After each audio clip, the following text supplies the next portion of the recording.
Years welcome to our channel. మనం గత కొన్ని రోజుల నుంచి కూడా అటు ప్రొడ్యూసర్స్‌కి, ఇటు కార్మికులు, సినీ కార్మికులకు మధ్య ఒక వివాదం చెలరేగడం చూస్తున్నాం. అంటే సాలరీలు పెంచాలి, వేతనాలు పెంచాలి 30% అని చెప్పేసి కార్మికులు ఆందోళన చేస్తున్నారు. ప్రొడ్యూసర్స్ మేము పెంచలేము అని చెప్పేసి వాళ్ళు ఒక స్టేట్మెంట్స్ ఇస్తున్నారు. సో, ఆ వివాదం అయితే అలా కంటిన్యూ అవుతుంది. సో, ఇప్పుడు చిరంజీవి గారిని అండ్ బాలకృష్ణ గారిని వీరిని కూడా ప్రొడ్యూసర్స్ కలవడం జరిగింది. మరి సమస్యకి పరిష్కారం ఎవరు చూపుతారు? మరి ఎప్పుడు పరిష్కారం అవుతుంది? సో, వేతనాలు పెంచే అవకాశం ఉందా లేదా ప్రొడ్యూసర్స్ ఎంటైర్‌గా ఇష్యూని ఏ విధంగా చూడొచ్చు? ఇప్పుడు ఇదే అంశం మీద డిస్కస్ చేయడానికి ప్రెజెంట్ మనతో పాటు సీనియర్ ఫిల్మ్ జర్నలిస్ట్ అప్పాజీ గారు ఉన్నారు. వారిని అడిగి తెలుసుకునే ప్రయత్నం అయితే చేద్దాం. సార్ నమస్కారం సార్. నమస్తే ఆదిత్య. ఒక 4, 5 రోజుల నుంచి అలా మన సినీ కార్మికుల ఆందోళన జరుగుతుంది. వాళ్ళు బంద్ ప్రకటించేశారు. సినిమా షూటింగ్స్ దాదాపు కొన్ని ఆగిపోయావని చెప్తున్నారు. ఆ! కొన్ని వేరే రాష్ట్రాల నుంచి తీసుకొచ్చి నడుపుతున్నట్టుగా కూడా వార్తలొస్తున్నాయి. హ్మ్. సో, ఏదేమైనా ఈ వివాదం మాత్రం అలా కంటిన్యూ అవుతూనే ఉంది. సో, ఇప్పటికి కూడా సార్ట్ ఔట్ అవ్వలేదు. మరి ప్రొడ్యూసర్స్ ఏం ఆలోచిస్తున్నారు? మరి సినీ కార్మికుల ఫెడరేషన్ ఏం ఆలోచిస్తుంది? పెంచే యోచనలో ఉన్నారా ప్రొడ్యూసర్స్? లేదా మరి చిరంజీవి గారిని, బాలకృష్ణ గారిని కూడా కలిసారు. సో, మరి సార్ట్ ఔట్ అయ్యే అవకాశం ఉందా సార్? ఖచ్చితంగా సమస్యకి పరిష్కారం అనేది అతి త్వరలోనే దానికి ఇదవుద్ది. మనం డెఫినెట్‌గా ఎక్స్‌పెక్ట్ చేయొచ్చు. అంటే ఎప్పుడు కూడా ఏ సమస్య అయినా సరే చర్చల ద్వారానే కదా పరిష్కారం అయ్యేది. అవును.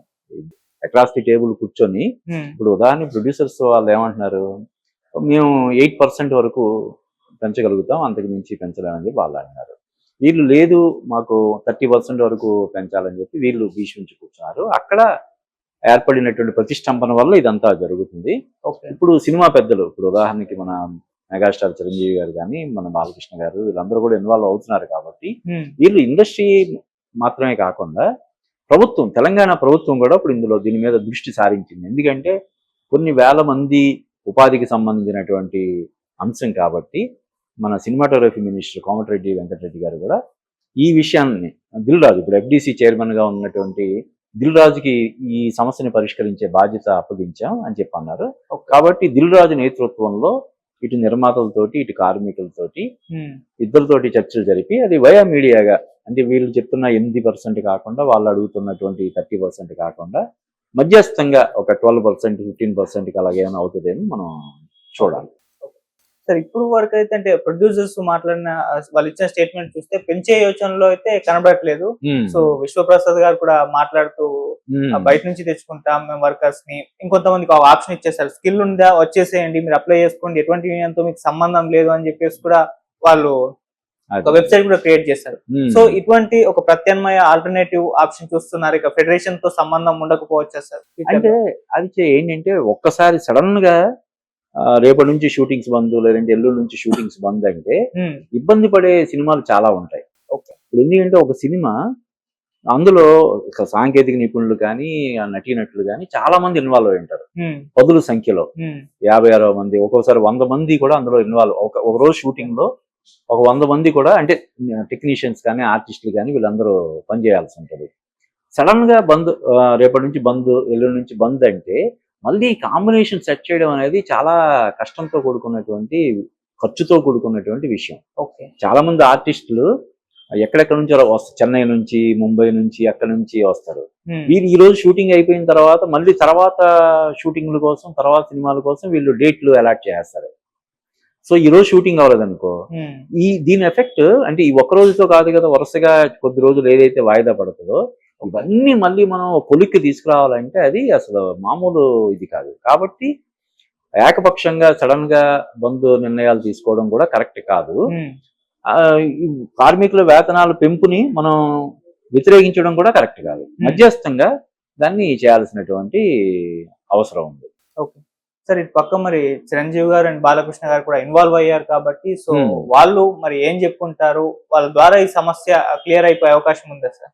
డెఫినెట్ గా. అంటే ఇది రోజుల తరబడి ఎక్కువ రోజులు ప్రతిష్టంభన ఉంటే అటు కార్మికులకి నష్టం, ఇటు నిర్మాతలకు కూడా నష్టం. కాబట్టి ఎవరు అటు కార్మిక సంఘాల నాయకులు కానీ, ఇటు నిర్మాతల తరపున ఉన్నటువంటి ప్రతినిధులు కానీ ఎవరు ఈగోలకు పోకుండా దీన్ని సామరస్యంగా పరిష్కారం చేసుకోవాల్సినటువంటి అవసరం ఉందని నేను భావిస్తాను. సార్, వేతనాలు పెంచడం అనేది పెద్ద ప్రొడ్యూసర్స్ కంటే చిన్న ప్రొడ్యూసర్స్ మీదే భారం పడుతుందని ఈ పెద్ద ప్రొడ్యూసర్స్ మాట్లాడుతున్నారు. మరి ఇప్పుడు నిజంగా చిన్న ప్రొడ్యూసర్స్ కే భారమా, లేకుంటే కొంతమంది వీళ్ళని విమర్శిస్తున్నారు, ఈ స్టేట్మెంట్ ఇచ్చిన తర్వాత చిన్న ప్రొడ్యూసర్స్ నష్టపోతున్నారని చెప్పేసి మీరు దీని నుంచి సర్వైవ్ అవ్వాలని చూస్తున్నారు. మరి సినిమా రిలీజ్ అయినప్పుడు మీరు ఎన్ని థియేటర్స్ చిన్న ప్రొడ్యూసర్స్ కి ఇస్తారని క్వశ్చన్స్ కూడా రైజ్ చేస్తున్నారు. మరి ఆ ఇష్యూని ఎలా చూడొచ్చు అంటారు? అంటే మామూలుగానే మనం నిర్మాతల వైపు అంటే ఈ కార్మికుల వేతనాల కోసం వాళ్ళు 3 సంవత్సరాల తర్వాత 30% పెంచాలని డిమాండ్ అసహేతుకమైంది అయినప్పటికీ కూడా మనం చూస్తే అది ఇచ్చే మామూలుగానే మన ఇండస్ట్రీలో సక్సెస్ రేట్ అనేది 5 to 10%. ఇప్పుడు 2000 మనం ఎప్పుడు చెప్తుంటాం 2024లో 311 సినిమాలు, ఓకే, అంటే డబ్బింగ్లు, ఇండిపెండెంట్ ఫిల్మ్స్ ఇవన్నీ కలిపి వచ్చిన సినిమాలు 311 అయితే అందులో హిట్ అయిన సినిమాలు ఎన్ని ఉంటాయి? మహా అయితే 15-20. అంటే సక్సెస్ రేట్ ఎంత ఉంది? 5%. ఇటువంటి పరిస్థితుల్లో అంటే ఇప్పుడు నిర్మాతలు రెగ్యులర్ ప్రొడ్యూసర్స్ అనేవాళ్ళు ఒక మైత్రి మూవీ మేకర్స్, ఒక అశ్మి దత్, ఒక దిల్ రాజు, సురేష్ బాబు వాళ్ళు ఈ సినిమాలు తీయడం మానేశారు. వీళ్ళని మినహాయిస్తే మిగతా వాళ్ళందరూ కూడా చిన్న నిర్మాతలు ఎక్కడెక్కడి నుంచో వచ్చి సినిమాలు తీసి ఇండస్ట్రీకి ఒక సినిమాకి 2 కోట్లు 4 కోట్లు చొప్పున విరాళంగా ఇచ్చేసి నష్టపోయి వెళ్ళిపోతున్న వాళ్ళు తప్ప రెండో సినిమా తీసేవాళ్ళు 90% ఉండట్లేదు. అంటే ఇండస్ట్రీ వచ్చి నష్టపోయే వాళ్ళ సంఖ్య ఎక్కువ. వేరే వేరే రంగాల్లో రియల్ ఎస్టేట్ కావచ్చు, ఫార్మా కావచ్చు, లేదంటే ఎన్ఆర్ఐస్ కావచ్చు, ప్యాషన్ తోటి ఇండస్ట్రీకి వచ్చి వాళ్ళు కోట్లు నష్టపోయి వెళ్ళిపోతున్నారు. అటువంటి పరిస్థితి ఉంది. దాన్ని కూడా కార్మిక సంఘాల నాయకులు దృష్టిలో పెట్టుకోవాలి. ఇప్పుడు ఏంటంటే ముఖ్యంగా ఈ కరోనా తర్వాత ఈ ఓటీటీ అనేది వచ్చేసి థియేటర్లకి జనాలు రాని పరిస్థితి ఉంది కదా. మొత్తం ఈక్వేషన్స్ అన్ని మారిపోయినాయి. ఇప్పుడు డైరెక్ట్ గా యూట్యూబ్ లో ఇప్పుడు రిలీజ్ చేస్తున్నారు సినిమాలు. ఇటువంటి పరిస్థితుల్లో నిర్మాతల కష్టాలని, నిర్మాతలు ఫేస్ చేసినటువంటి వీటిని కూడా దృష్టిలో పెట్టుకొని కార్మిక సంఘాల నాయకులు ఈ సమస్య కోసం ఇది చేయాలని చెప్పి నేను కోరుకుంటున్నాను. ఓకే, అంటే మీ ఒపీనియన్ లో ఇప్పుడు వేతనాలు పెంచాలని చెప్తున్నారా, లేదంటే అవసరం లేదు అంటున్నారా? కార్మికులే గుర్తించి దీన్ని అంటే కాదు, అదే ఇప్పుడు 8% పెంచడానికి మన ఫిల్మ్ ఛాంబర్ వాళ్ళు ముందుకు వచ్చారు. వీళ్ళు లేదు 30% అంటున్నారు. కాబట్టి మధ్యస్థంగా ఇప్పుడు 30 కాకుండా ఒక 12-13% వీళ్ళెంది కాకుండా మధ్యస్థంగా చేస్తే బాగుంటుందని నేను అనుకుంటున్నాను. అంటే ఇప్పుడు కార్మికులు వేతనాలు పెంచడం అనేదాన్ని ఎవరు కూడా మనం వ్యతిరేకించాం కదా. కానీ ఎట్ ది సేమ్ టైం ఎవరైతే అంటే ఇచ్చే ఇందులో ఉన్నారో వాళ్ళు తీరా సినిమాలు తీసిన తర్వాత చాలా దయనీయమైనటువంటి పరిస్థితుల్లో ఉన్న నిర్మాతలు కూడా చాలా మంది ఉన్నారు. అంటే ప్రొడ్యూసర్ కౌన్సిల్ ఇచ్చే పెన్షన్ ఒక 5,000 ఎంతో పెన్షన్ తోటి జీవితాలు సాగిస్తున్న వాళ్ళు, లేదంటే వృద్ధాశ్రమాల్లో శాశ్వత జీవితాన్ని గడుపుతున్న వాళ్ళు కూడా కొంతమంది ఉన్నారని మొన్న మన ప్రొడ్యూసర్ కౌన్సిల్ సెక్రటరీ అయినటువంటి ప్రసన్న కుమార్ గారు చెప్పారు. పేర్లతో సహా ఆయన చెప్పడం జరిగింది. ఈ విషయాలన్నింటినీ కూడా దృష్టిలో పెట్టుకోవాలి. అంటే కరెక్ట్ గా బాలీవుడ్ లో ఎంత ఇస్తున్నారు, కోలీవుడ్ లో ఎంత ఇస్తున్నారు, అవి మన దగ్గర డాటా లేకపోయినా కూడా ఆయన చెప్పడం ఏంటంటే మిగతా పరిశ్రమలు అన్నింటిలోకి వెళ్ళా మన తెలుగు పరిశ్రమలో వేతనాలు ఎక్కువగా చెల్లిస్తున్నాము. కాబట్టి ఇప్పటికే ఎక్కువ చెల్లిస్తున్నాం కాబట్టి మరీ ఒక్కసారి 30% పెంచడం అనేది నిర్మాతలకి తట్టుకోలేని భారంగా ఇది అవుతుంది. కాబట్టి ఇదిగో మేము ఇంత మాత్రమే చేయగలుగుతామని చెప్పి అన్నారు. అయితే ఇప్పుడు ప్రభుత్వం తరపున ఒక మినిస్టర్ కోమటిరెడ్డి వెంకటరెడ్డి గారు రంగప్రవేశం చేసి ఆయన తరపున దిల్ రాజు ఇది చేసి పరిశ్రమ తరపున చిరంజీవి, బాలకృష్ణ, మిగతా ఛాంబర్ పెద్దలు వీళ్ళందరూ కూడా ఉన్నారు. కాబట్టి ఖచ్చితంగా నాకు తెలిసి ఇవాళ రేపట్లో దీనికి ఈ సమస్యకి ఒక పరిష్కారం అనేది అయిపోద్దని చెప్పి మనం భావించవచ్చు. ఫైనల్ గా అంటే ఇప్పుడు మేజర్ గా సినిమా మేకింగ్ కాస్ట్ పెరిగిపోతుందనే వీళ్ళకు పెంచడం లేదా ఈ శాలరీస్? ఒకవేళ అదే రీజన్ అయితే ఇప్పుడు స్టార్ హీరోలకు కోట్ల రెమ్యునరేషన్స్ పెంచేస్తున్నారు, హీరోయిన్లకు ఇస్తున్నారు, హీరోయిన్లతో పాటు వచ్చే వాళ్ళ అసిస్టెంట్ వీళ్ళకు ఎక్కువగా పెరిగిపోతుంది. ఇవంతా కొంత అనవసరపు ఖర్చు ఉంది, వాటికి భరిస్తున్నారు ప్రొడ్యూసర్స్. మరి కార్మికులు వర్క్ చేస్తున్నారు, వీళ్ళకి ఎందుకు పెంచడం లేదన్న క్వశ్చన్స్ కూడా రైజ్ అవుతుంది. అవును, అంటే హీరోలకి హీరోయిన్లకి మిగతా టెక్నీషియన్లకి ఇచ్చే కోట్లాది రూపాయల రెమ్యునరేషన్ తో పోల్చితే ఈ మన కార్మికులకు ఇచ్చే వేతనాలు అనేవి అసలు పీనట్స్ అంటారు కదా, అలాగా. అయితే అంటే అది యాక్చువల్గా అది వేరే. ఇప్పుడు ఇది ఏంటంటే నిర్మాతలు వెర్సెస్ కార్మికులు కాబట్టి ఇందులో ఇది వేతనం, వీళ్ళకి ఇచ్చేదేమో పారితోషికం. అంటే గౌరవంగా ఇచ్చేదాన్ని పారితోషికం, అదేం డిమాండ్ వాళ్ళు ఏం చేయరు. ఇప్పుడు నాకు కంపల్సరీ ఇంత ఇవ్వాలని చెప్పి హీరో డిమాండ్ చేయడు కదా, వీళ్ళే వెళ్ళి బయట ఎంత తీసుకుంటున్నాడో కనుక్కొని దానికి ఇంకో 1 కోటి 2 కోట్లు ఎక్స్ట్రా ఇస్తామని చెప్పి వెంటబడతారు. కాబట్టి దాంతో మనం కంపేర్ చేయకూడదు. కానీ ఈ విషయంలో హీరోలు వీళ్ళందరూ కూడా చొరవ తీసుకోవాలి.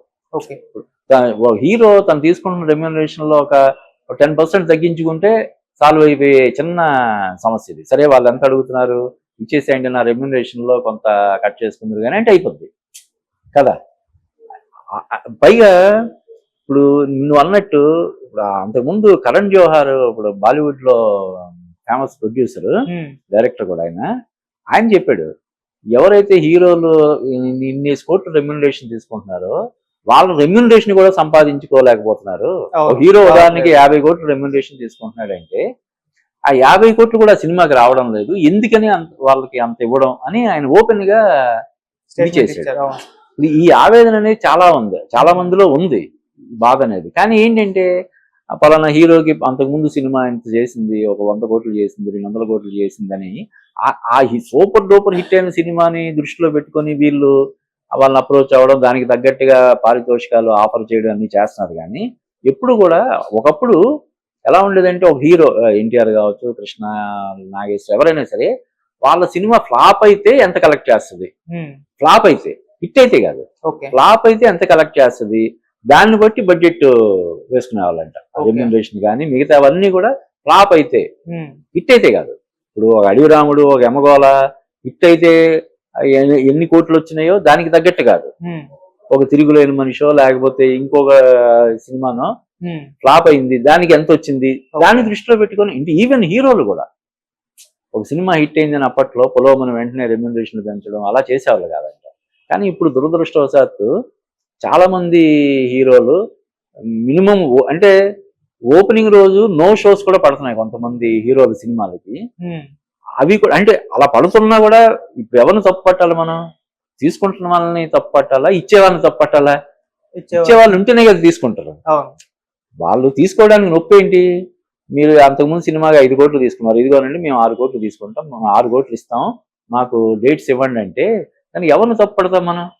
ఇచ్చేవాళ్ళు కదా, వీళ్ళు కదా ఇన్ని కోట్లు ఇచ్చి దానికి మళ్ళీ రెట్టింపు కోట్లు ఖర్చు పెట్టి సినిమా తీసేవాళ్ళు. వాళ్ళు ఆలోచించాలి, ఎందుకు అసలు ఈ హీరోకి ఎంత మార్కెట్ ఉందా, ఎందుకు ఇంత మనం ఖర్చు పెట్టడం. ఈ మధ్య ఓపెన్ గా కూడా కొంతమంది ప్రొడ్యూసర్లు మన తెలుగులో కూడా మాట్లాడుతున్నారు కదా, ఫలానా హీరో సినిమాకి 3 కోట్లు వచ్చినాయి, అతను తీసుకున్న రెమ్యూనరేషన్ లో సగం కూడా రాలేదు, ఇలాగ మాట్లాడుతున్నారు. ఖచ్చితంగా హీరోలు కానీ హీరోయిన్లు కానీ అంటే ఎప్పుడైతే హీరో ఒక సినిమాకి సంబంధించి హీరో రెమ్యూనరేషన్ పరంగా లిబరల్ గా ఉంటాడో, ఇప్పుడు బాలీవుడ్ లో అయితే కొంతమంది హీరోలు రెమ్యూనరేషన్ సంబంధం లేకుండా ప్రాఫిట్ షేరింగ్ బేసిస్ లో యాక్ట్ చేస్తున్నారు. ప్రొడ్యూసర్ అనేవాడు సినిమాకి ఆయన ఖర్చు పెట్టుకుంటాడు, ఎంత మేకింగ్ మిగతా సినిమాకి లాభాలు వచ్చిన తర్వాత దాన్ని ఒక రేషియోలో షేర్ చేసుకోవడం. కొంతమంది 70-30%, 60-40%, 80-20% అలాగే షేరింగ్ చేసుకునే ఒక మంచి సంప్రదాయం ఇప్పుడు బాలీవుడ్ లో నడుస్తుంది.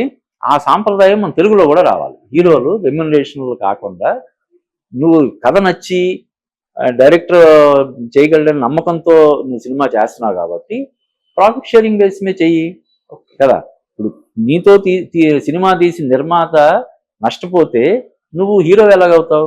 సినిమాలో ఏదైనా చిన్న అన్యాయమో చిన్న ఇదే అధర్మమో జరిగితే పరిగెట్టి రక్షించే అంత వీరోచితమైనటువంటి పాత్రలను పోషిస్తుంటావు. కాబట్టి నీతో సినిమా తీసిన నిర్మాత నిలువున నష్టపోయి రోడ్డు మీద పడితే అక్కడ నీకు హీరోయిజం ఏంటిది? నిజ జీవితంలో కూడా హీరో తెర మీదే కాదు, తెర వెనకాల కూడా హీరోగా ఉండాలి కదా. కాబట్టి హీరోలందరూ కూడా పారితోషికానికి బదులు ప్రాఫిట్ షేరింగ్ బేస్ మీద సినిమాలు చేస్తే ఇవన్నీ ఎప్పుడైతే హీరో రెమ్యూనరేషన్ ఇది లేదో మిగతా ఆటోమేటిక్ గా ఇప్పుడు హీరో ఉదాహరణకు ఒక 50 కోట్లు రెమ్యూనరేషన్, హీరోయిన్ ఏమనుకుంటది, నాకు కనీసం 10% అని ఇవ్వాలి కదా అనుకుంటది కదా. అంటే హీరో 50 అంటే ఇక్కడ 5 కోట్లు.